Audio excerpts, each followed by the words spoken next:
Unang-una, tulad ni Ex-Secretary Mark Villar, pinagpipilitan ko, alam na ni Secretary Bonoan ito, itong master plan, hindi naman tayo nag-uumpisa sa wala.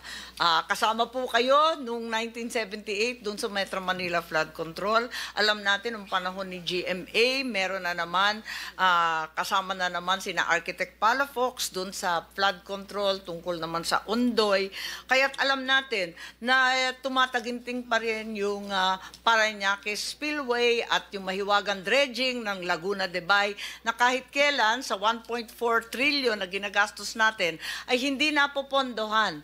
Ang laki ng aking inggit sa iba't ibang bansa na kalapit natin sa climate change efforts nila na pangkalahatan ang Singapore na meron ng barrage, meron pa silang Long Island Plan at meron naman ang Malaysia, ililipat ng buo ang kanilang capital na forever flooding sa Putrajaya, bagong lungsod.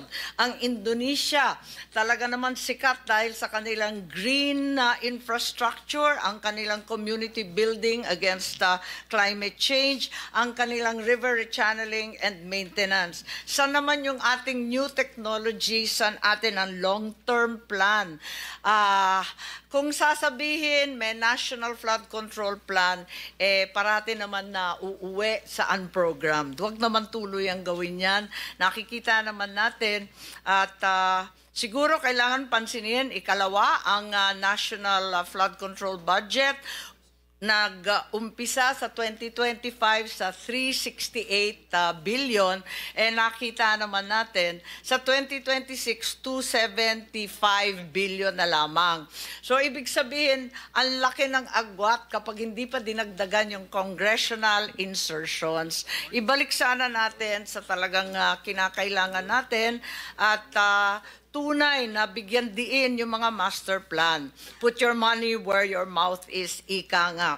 Ikatlo, ibig ko lang dagdagan yung sinabi rin ni Senator Win tungkol sa 15 na pinangalanan ng ating Pangulo ng mga kontratista sa flood control.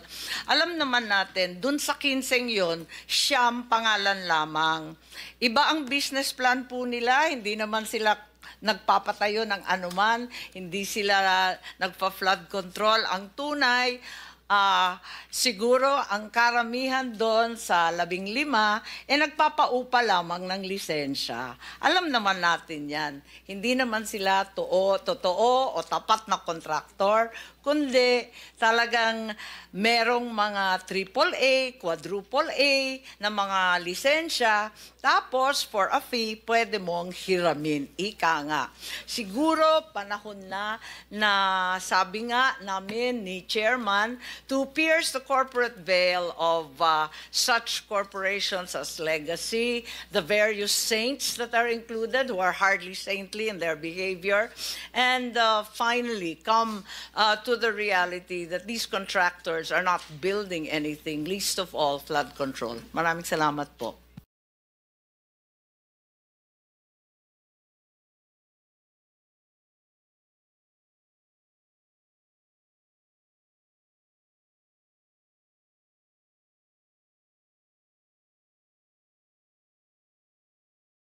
I am not a Filipino for nothing. I did what I had to do. And whether you believe it or not, I did it for my country.